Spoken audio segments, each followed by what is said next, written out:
கூடிய ₹1 பட்டை பவுடர் அப்படி இல்லைன்னா பட்டை துண்டு கீழே விழாத மாதிரி பார்த்து மடிச்சு வச்சுக்கோங்க.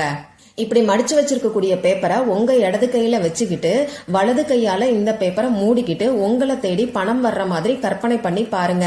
இப்படி கற்பனை பண்ணி பாக்குறதுக்கு உங்களுக்கு கஷ்டமா இருக்குதுன்னா பணத்துக்கான அஃபர்மேஷன்ஸை நீங்க வாய் விட்டு அப்படி இல்லைன்னா மனசுக்குள்ள சொல்லுங்க. உங்களுக்கு தெரிஞ்ச அஃபர்மேஷன்ஸையும் நீங்க சொல்லலாம். அப்படி இல்லைன்னா இப்ப நான் சொல்ற அஃபர்மேஷனை நீங்க சொல்லுங்க. நான் 4 திசைகளில் இருந்தும் 24 மணி நேரமும் பணத்தை ஈர்க்கிறேன். இந்த அஃபர்மேஷன்ஸை நீங்க சொல்லலாம். கற்பனை பண்ணி பாக்கிறதா இருந்தா 1 நிமிஷம் அப்படி இல்லைன்னா 2 நிமிஷத்துக்கு நீங்க கற்பனை பண்ணி பாருங்க.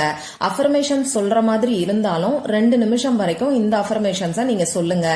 இப்படி நீங்க மடிச்சு வச்சிருக்கக்கூடிய பேப்பரை உங்க பர்ஸ்ல நீங்க வச்சுக்கோங்க. இதுக்கு முன்னாடி நீங்க ஒரு சின்ன விஷயத்த பண்ணணும். முதல்ல உங்க பர்ஸ்ல இருக்கக்கூடிய பொருட்கள் எல்லாத்தையும் எடுத்து வெளியில வச்சிருங்க. அதுக்கப்புறமா உங்க பர்ஸ்ல